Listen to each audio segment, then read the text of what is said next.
What is up, my friend? Welcome to episode number 67 of the Anthony John Amos podcast. And today I want to talk about a thing I learned recently, actually over the weekend, on how to really overcome fear and turn it into power. So if you want to take your emotional intelligence to the next level so you can experience like this new level of leading, whether it's leading your team or leading your family or finding connection with those that you love, sit back, relax, and enjoy the show. Welcome to the Anthony John Amos podcast, the one and only podcast designed to help you become unstoppable in life and business. My name is Anthony John Amos. My friends call me AJ, and my goal with this podcast is to help you remember who you truly are so you can maintain your center in the chaos, embody your potential, and unlock freedom in your life and business. That being said, let's get into today's show. All right, welcome back. I'm really excited about this episode because I'm going to share some stuff that I just learned with you. But before we do that, I just want to let you know, if you haven't joined Shift 101, it's this free community. It's a vibrant community full of people who are committed to building highly profitable personal brands. They're committed to unlocking a new way of being and doing things, and it's a free community you can find over at ajamix.com/community. There's free training in there on the personal development side. There's free training on building and growing a personal brand. So if you haven't gone to ajamix.com/community and hit the little request to join button, I'd highly recommend doing that. So again, just go to ajamix.com/community to join that free community and get access to all of the free content and connect with some really amazing people. So here's today what I want to talk about. I want to talk about how do we overcome fear and really turn it into a place of power. Well, over the weekend, my wife and I, we went to a marriage retreat that was ran by a guy named Austin Holt. It was a really good event, and I think it was called Thrive for Life or Thriving in Life. I don't remember the name of the event. I should know it. I paid for it. I should remember it, but I don't. But it's a great event. This is the first time in 20 months that my wife and I had really gone out of our way, left our daughter with my mother-in-law and my sister-in-law. And we left. We left on a Thursday. We drove all the way up to Missouri and went to the retreat. And then we came back on Monday. And what had happened at this event was I learned some new ways to communicate in a conscious way and a new way of just relating to my wife. And more importantly, how to transmute fear into power. Now, here's why this was a positive experience for me. I'd been on this journey personally, and I believe every single human being does go on this journey where they go from a child to really stepping into and owning their rage. And I saw a lot of people at this event, especially the men, who were not healthy and integrated with their rage. And I'm not saying we're using rage to harm other people. If you listen to any of my podcasts, any of my episodes, any of my content I've ever created, you know I'm not about harming people with rage. Yeah, rage, anger can be a very powerful tool when you learn how to be with it in a healthy way and transmute it into powerful creation. And there were a lot of people who had these beliefs at this event because they came from a Christian community, that it was a sin to be angry, right? We need to be peaceful. We need to be all these positive things. And they had all these judgments around what is right and what is wrong. And I'll have you consider there is no right or wrong.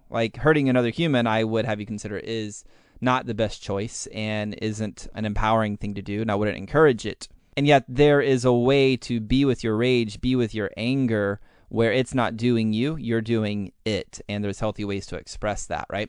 And a lot of people would withhold their resentments for their wives or their resentments for their husband because they didn't want to hurt them. They don't want to hurt their feelings.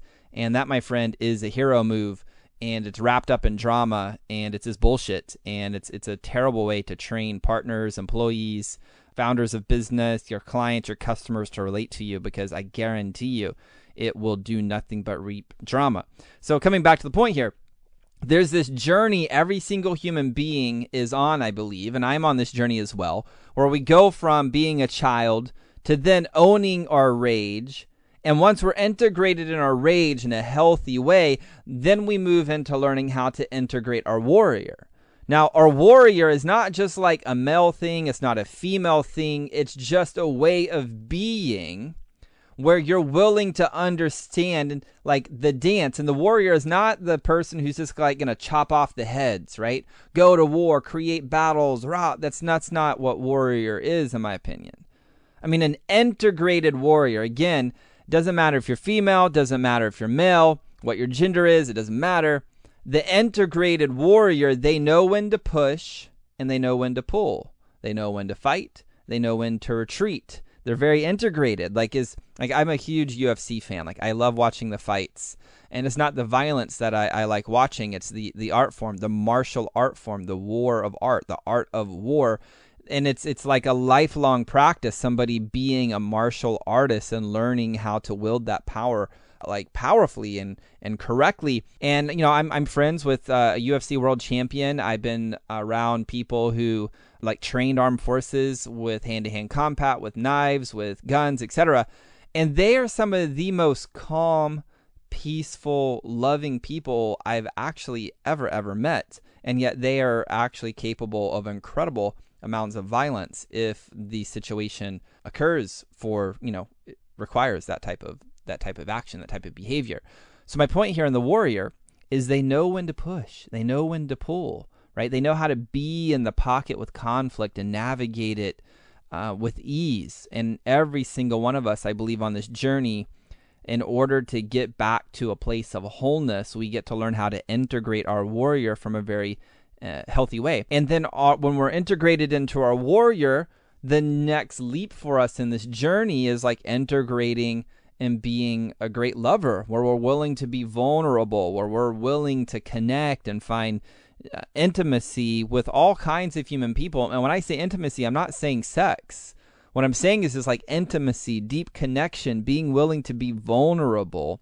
And in that, when we're integrated into our lover, we can start stepping into like being the king, being the queen. We're really like an integrated leader where we're building kingdoms, we're building empires, we're building legacies that we, can leave to our children, creating generational wealth, just like we're in like creating our desires here on earth, fully embodying our purpose, right? That's what it means to me to like really step into being that king or really stepping in to be that queen. So the journey is just like we go from the child to the rage to the warrior to the lover to the king. And so what this event did for me was really start opening my eyes to a new way of being and transitioning from like being what I feel like I am as an integrated warrior into going on this journey to start being an integrated lover. And so here's what I learned. Like when there was conflict in my life, there was a part of me that would be defensive. And I'd have you consider if there's a part of you when there's conflict that feels a bit triggered and you're feeling defensive, at the root, it's because you're afraid of something. Like at the end of the day, like there's 5 core, emotions essentially, if you want to call it. There's a lot more than that, but let's just keep it simple. We have fear, we have anger, we have sadness, we have sexuality / creativity, and then we have like peace and joy, right? The 5 core. Now, at the end of all of those 5 core emotions, we can boil those down into 2, which is either love or fear. Like if we're angry at something, it's usually because we're afraid of something. It's like usually like anger, it's message, like emotions are messengers, right? Anger, feeling some anger, or I have a desire to change. But then if we start going deeper, it's like, well, what am I afraid of? Like, why am I wanting this to change? And like for me, one of my deepest fears, it's different things for different people, but my deepest fear, like coming back from like my childhood wounds, and I truly believe we all kind of have a lesson to learn, so to speak, that seems to be a common thread. And we start learning this lesson as we continue to like expand in this game of life, and life's becoming better and better and better. We start learning this core lesson from different perspectives over and over again. And there's like layers and layers and layers to the game. That's why I say like even this game of personal development is more like a martial art form where it's messy, you get on the mat, sometimes you get submitted, sometimes you don't, sometimes you do good, and you just learn, and you just start enjoying the journey of this whole thing, right? So my core wound is like, I don't feel good enough. And so part of my journey is always remembering I am enough and learning to source that at all moments in time. And so when I would get some feedback, for instance, like my wife would say, let's say I was taking care of Zyra, my daughter, for 4 hours while she's working, and I put Zyra to bed. Sarah's done working. We're about to change, and I'm about to go and start my day. And she's like, "Hey, did she eat today? Did she do this? Did she do this? Did you do this? Did you do?" And like she's just like grilling me with all these questions. There's a part of me that doesn't feel seen, that doesn't feel heard, and that doesn't feel appreciated, because I'm like, did you not see all of these things I did today? I put her to bed. She survived. We had fun, we played, we ate good food. Like, we did all of these things, and you're just like, boom, boom, boom, boom. And from Sarah's standpoint, she's like just asking questions to seek to understand. She wants to know what went on. And so there's a part of me that would feel defensive, and I would feel angry, and I would go into my default kind of fear signature, which was like fight. Like, I'm like, feeling some fear, feeling some anger, because I'm comfortable in my anger, so let's go to fight. And I'm like, did you not see anything I did today? Like, that would be kind of my signature. Now, not everybody is a fighter, right? Not everybody is a fighter. There's 4 fear signatures. So let's figure out like what your fear signature is. So you have fight. I just described fight. It's like, I want to fight, I want to go toe to toe. Some people are like flight, right? They want to run away. They get some conflict coming in. Some fear creeps up into them. Maybe they feel some anger. Maybe they feel sadness. And they're like, I'm going to just run away from this, right? Or they're going to like not only just run away from the situation, but instead, what a lot of high achievers do is they like flee. They flee into their mind, right? Rather than being in their body and paying attention to what they're feeling, the sadness, the anger, the frustration, the fear, right? They like, whoop, up into the head. Let me see if I can just figure this out. And I'm just going to like flee into my head. And then some people, they freeze, right? Even if they're going to the head, a lot of people who like flee up into the head and try to figure everything out cognitively, they then are essentially freezing, like, I'm just going to freeze. I don't know what to do. I don't know what to say. What do I say? How do I own my power? What's the conscious communication framework? And they're like freezing, right? Lots of people freeze. And then there's a 4th piece, which is appease. Appease. See, a lot of people go into appease where they're just like, I'm just going to be apathetic. You just tell me what you want to do. I'm just going to show up in that way. My feelings don't matter. Your happiness is all that matters. So just tell me how to play the game. What game do you want to play? Because at the end of the day, I'm not good enough, or I'm not enough, or I'm not safe to be who I am. So I'm just going to appease you, sit in this pit of apathy and just appease you, right? Those are the 4 kind of fear signatures. We fight, we flight, we freeze, or we appease. So the whole point of this is like, okay, well, if this is the case, where anytime we're feeling a little bit defensive, something happens, an event happens, somebody says something, and if we're really like in our body, which is what emotional intelligence is like not just staying in our mind, like an event happens, our amygdala is triggered, and immediately we're into fight, flight, freeze, or appease. And from that place, in accordance with the law of being states that the world will give us exactly that which we are at our core consisting of the thoughts and the feelings that we're holding on to predominantly. And if at my core I'm feeling like I'm not enough or I'm not good enough, and somebody gives me some feedback and I'm like, I want to fight, I want to prove, I want to defend that I am good enough because I can't accept myself and not being good enough, then there's a way of relating with our wife, relating with our husband, relating with our children, leading our employees, relating with our clients, relating with our customers in this way of fight, flight, freeze, or appease. And so what happened this weekend is I learned how to transmute that fear in a way that I had never, ever considered before.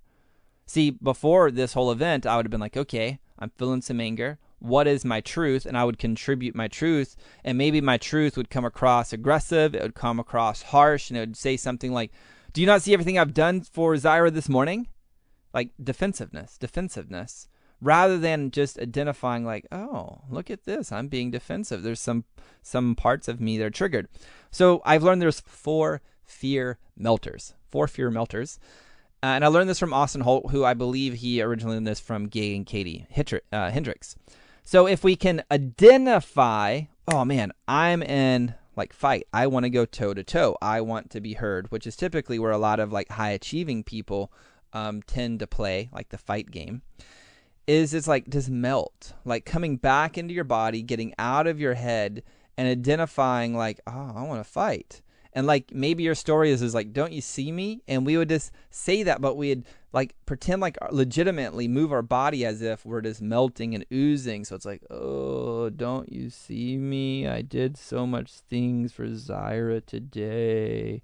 And like we can just own that we're being essentially in drama, being a victim. We're like, oh, poor me. Don't you see all the things I did?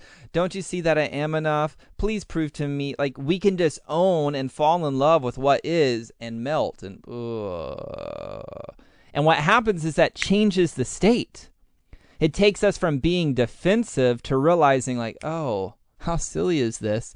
And it legitimately changes our state. Einstein said something, I'm totally going to butcher their quote, but essentially he said something like, Einstein said, a problem cannot be solved in the same state it was created in, right? So if I'm getting some feedback, I'm defensive. I want to fight and prove that I'm worthy or this or that they're wrong. My state is like, oh, I'm not enough. Like the core is like, I'm not enough. I'm going to prove to you, right? And whatever your core wound is, you could like insert that into this conversation.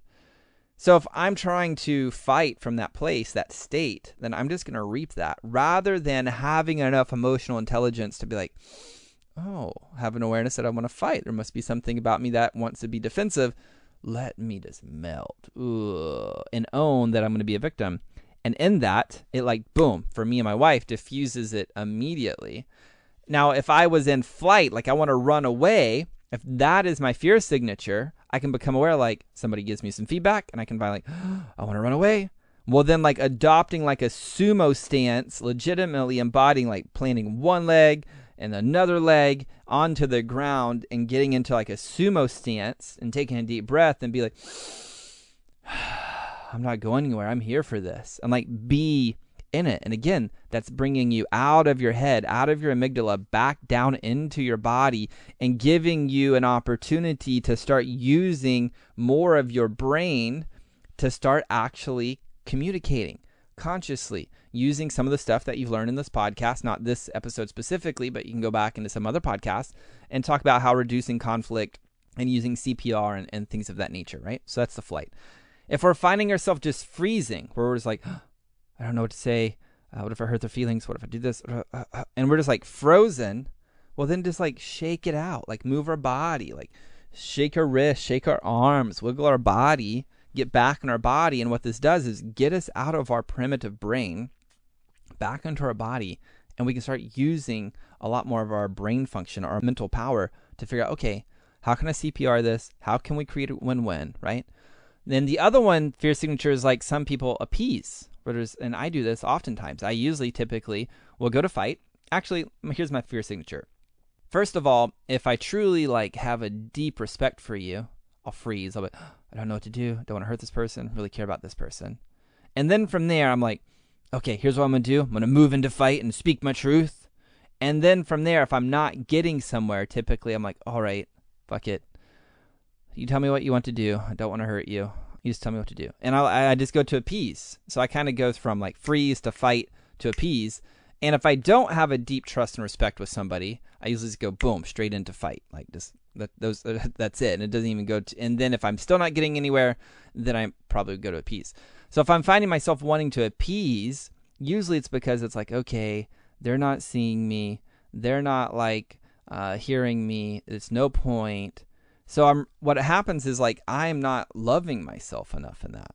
So the fear melter when we're in appease, and I know this sounds crazy, but this totally like rocked my world, and I'll tell you why here in a second, is like to imagine there's an ocean of infinite love and potential around you.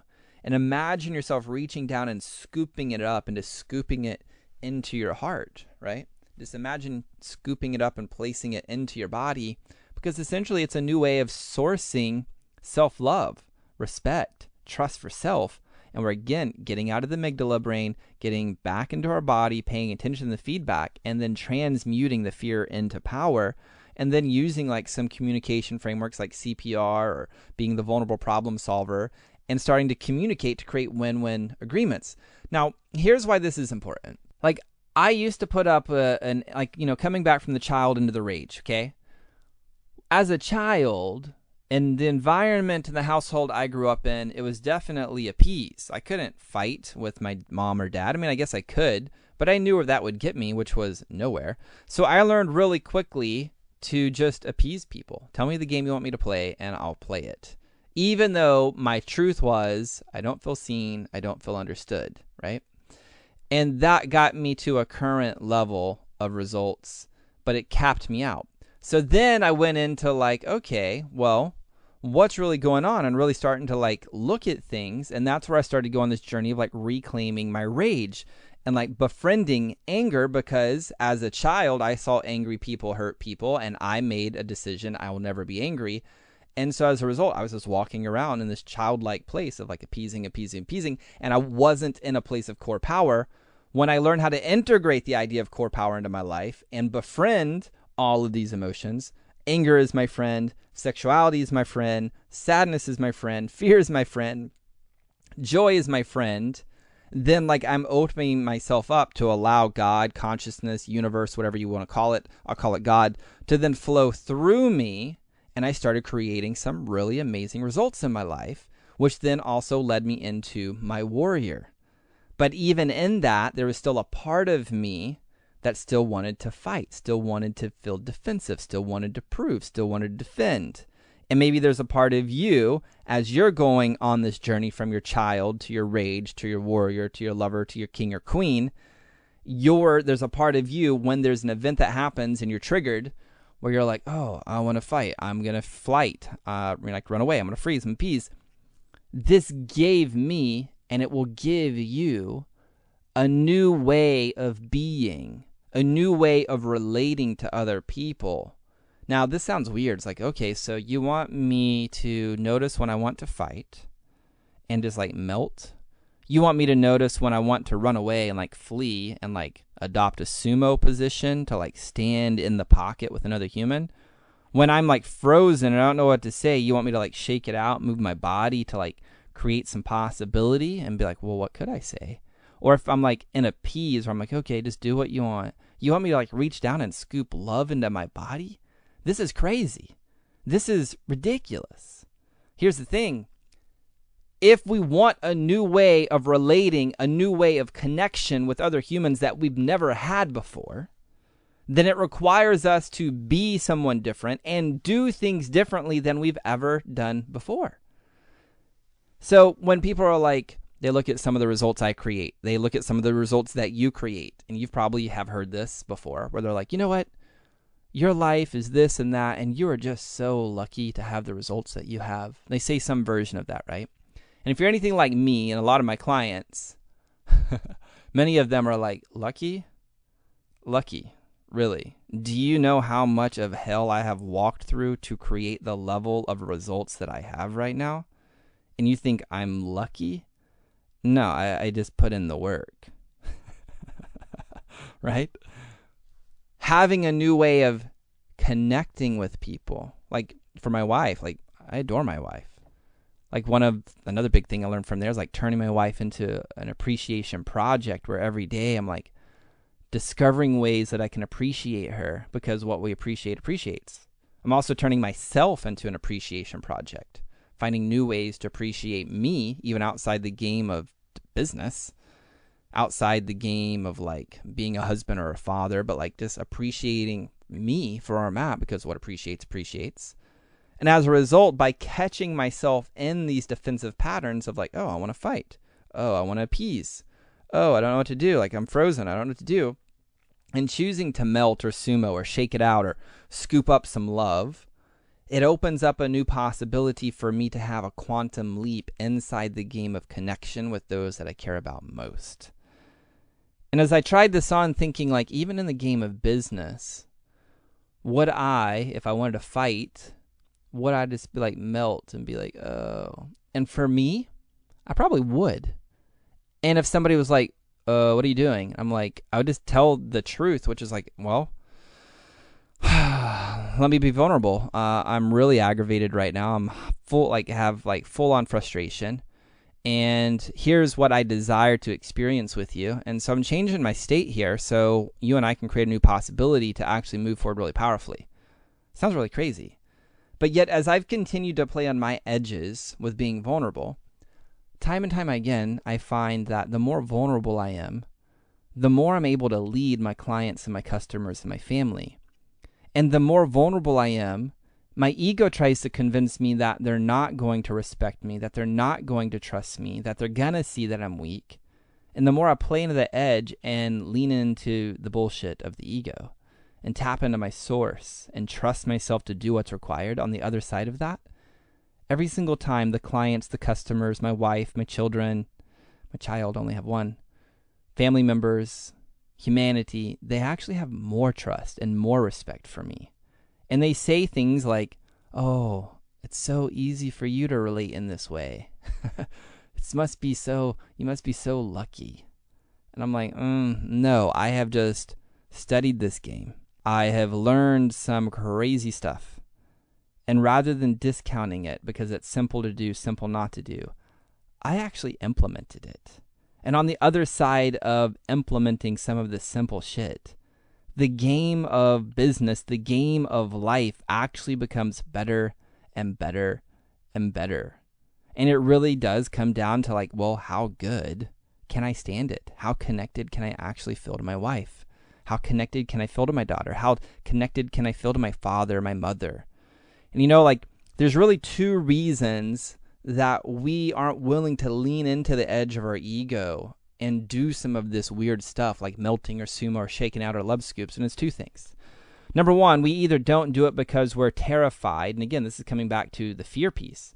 We're terrified of being dominated by another human being, or we're afraid of being dominated by the responsibility of the game of business or the level of life. It's going to be one of those things potentially.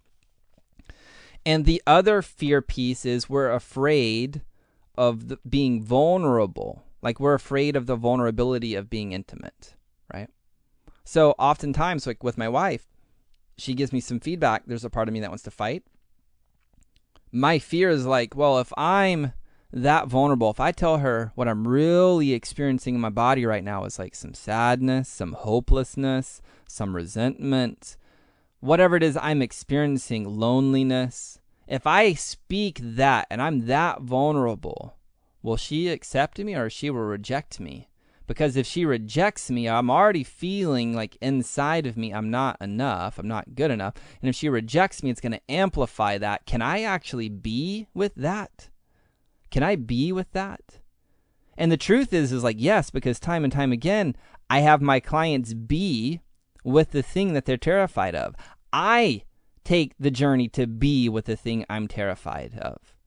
Like I look the scary monster in the eye. I'm with it. I hug it. I hold its hand. And as a result, it's not scary anymore. And my capacity and your capacity is increased. And as a result, when you lean into these edges and you start seeing where the fear really is coming from, it's like, oh man, interesting. I'm actually afraid of being dominated right now. Let me just be vulnerable, because you can't dominate me. Like, I can be as vulnerable with you as I humanly want to be. And for me, this is part of integrating, going from warrior to lover. I can be as fully vulnerable as I want to be. And anybody could say anything to me of like, you're this or you're that or you're too weak. And I'm just like, interesting story. Would you like to take some time to genuinely understand me and see where I'm coming from? Because here's what I desire, and I can speak to those desires and lead them to those desires. Or if they're like, no, and I'm like, cool, well, this isn't a win for me. Here's what I'm going to do moving forward. Maybe that means I don't see that person, don't talk to that person, I fire the client, I fire the employee, whatever, right? I'm still going to lead to the results I want, but I don't have to do it from,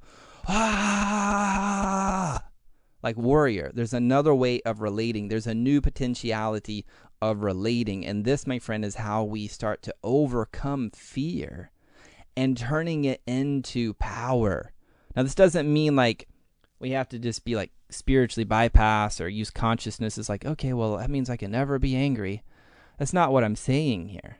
Like, there's still a way for me to speak with certainty and lead. That's not from a place of like, all right, you want to fight? Let's go toe to toe to the death. There's a part of me that actually really likes that. There's a part of me that actually finds a lot of certainty in that place.